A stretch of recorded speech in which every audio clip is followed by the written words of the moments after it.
Assalamualaikum warahmatullahi wabarakatuh. Perkenalkan, nama saya Ardi Prita. Saya akan membahas bab 14 yang berjudul investasi pada entitas asosiasi. Definisi entitas asosiasi. Entitas asosiasi adalah entitas yang mana investor memiliki pengaruh signifikan dan yang bukan merupakan entitas anak maupun bagian kepemilikan dalam ventura bersama. Termasuk entitas tidak berbadan hukum, seperti persekutuan. Pengaruh signifikan adalah kekuasaan untuk berpartisipasi dalam keputusan kebijakan keuangan dan kebijakan operasi entitas asosiasi, tetapi tidak mengendalikan atau tidak mengendalikan bersama atas kebijakan tersebut. Pengukuran pemilihan kebijakan akuntansi. Investor mencatat seluruh investasi pada entitas asosiasi menggunakan salah satu hal berikut ini: model biaya, metode ekuitas, model nilai wajar. Bab 15. Investasi pada ventura bersama. Ruang lingkup definisi ventura bersama. Pengendalian bersama adalah persetujuan kontraktual untuk berbagi pengendalian atas suatu aktivitas ekonomik dan ada hanya ketika keputusan keuangan dan operasi strategis terkait dengan aktivitas tersebut mensyaratkan persetujuan dengan suara bulat dari seluruh pihak yang berbagi pengendalian. Ventura bersama adalah pengaturan kontraktual di mana dua atau lebih pihak melakukan aktivitas ekonomik yang merupakan subjek pengendalian bersama. Ventura bersama dapat berbentuk pengendalian bersama operasi, pengendalian bersama aset, atau pengendalian bersama entitas.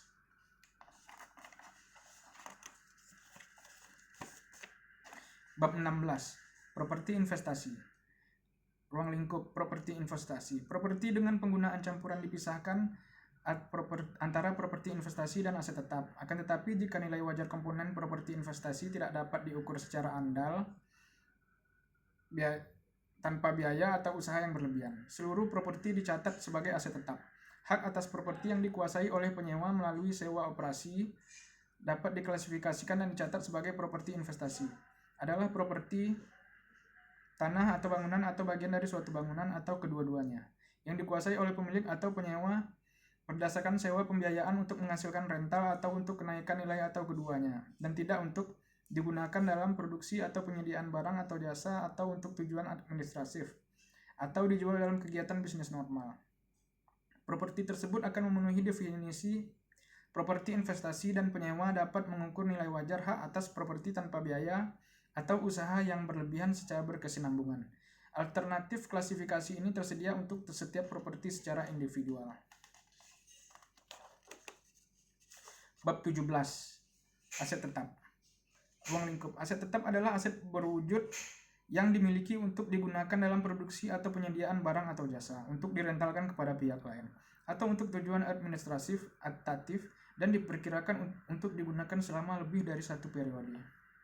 Aset tetap tidak termasuk aset biologis yang terkait dengan aktivitas agrikultur atau hak penambangan dan cadangan mineral seperti minyak, gas alam, dan sumber daya serupa yang tidak dapat diperbaharui. Bab 18. Aset tak berwujud selain goodwill. Ruang lingkup. Aset tak berwujud merupakan aset non-moneter yang dapat diidentifikasi tanpa substansi fisik. Suatu saat dapat diidentifikasi jika aset tersebut dapat dipisahkan atau dibedakan dari entitas dan dijual, dialihkan, dilisensikan, disewakan, atau ditukarkan dengan kontrak aset atau liabilitas terkait, baik secara individual atau secara bersama, atau aset tersebut timbul dari hak kontraktual atau hak legal lain, terlepas apakah hak tersebut dapat dialihkan atau dapat dipisahkan dari entitas atau dari hak dan kewajiban lain. Bab 19. Kombinasi bisnis dan goodwill. Ruang lingkup definisi kombinasi bisnis. Kombinasi bisnis adalah penyatuan entitas atau bisnis yang terpisah menjadi satu entitas pelaporan. Hasil dari hampir seluruh kombinasi bisnis adalah bahwa satu entitas pihak pengakuisisi memperoleh pengendalian atas satu atau lebih bisnis lain. Pihak yang diakuisisi, tanggal akuisisi adalah tanggal di mana pihak pengakuisisi memperoleh pengendalian atas pihak yang diakuisisi. Suatu kombinasi bisnis mungkin dirancang dengan berbagai cara untuk alasan legal, perpajakan, atau alasan lain. Hal ini mencakup pembelian oleh entitas atas ekuitas entitas lain, pembelian seluruh aset neto entitas lain, pengambil alihan, liabilitas entitas lain, atau pembelian beberapa aset neto entitas lain yang secara bersama membentuk satu atau lebih bisnis. Kombinasi bisnis dapat terjadi dengan penerbitan instrumen ekuitas, pengalihan kas, setara kas atau aset lain, atau variasi hal tersebut. Transaksi dapat terjadi antara pemegang saham dari entitas kombinasi atau antara satu entitas dengan pemegang saham entitas lain. Hal ini dapat melibatkan pendirian entitas baru untuk pengendalian entitas kombinasi atau aset neto yang dialihkan atau restrukturasi satu atau lebih entitas kombinasi akuntansi. Seluruh kombinasi bisnis dicatat dengan menerapkan metode pembelian.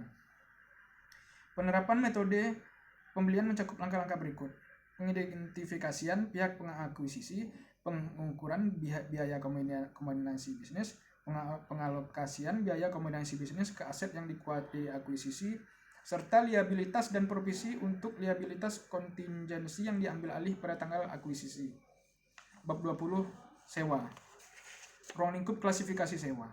Suatu sewa diklasifikasikan sebagai sewa pembiayaan jika sewa tersebut mengalihkan secara substansial seluruh risiko dan manfaat terkait dengan kepemilikan aset. Suatu sewa diklasifikasikan sebagai sewa operasi jika sewa tidak mengalihkan secara substansial seluruh risiko dan manfaat terkait dengan kepemilikan aset.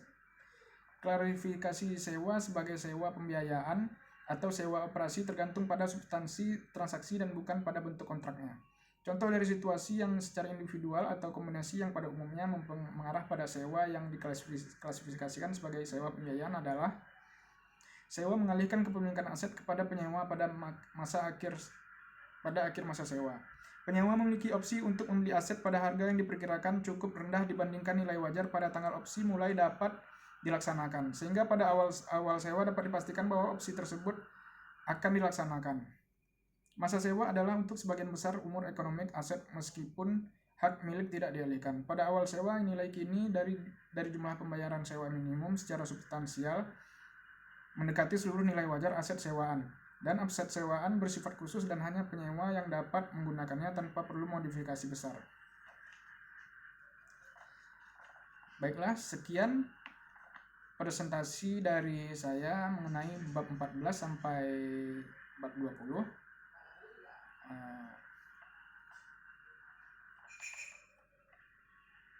Lebih dan kurang mohon dimaafkan. Assalamualaikum warahmatullahi wabarakatuh.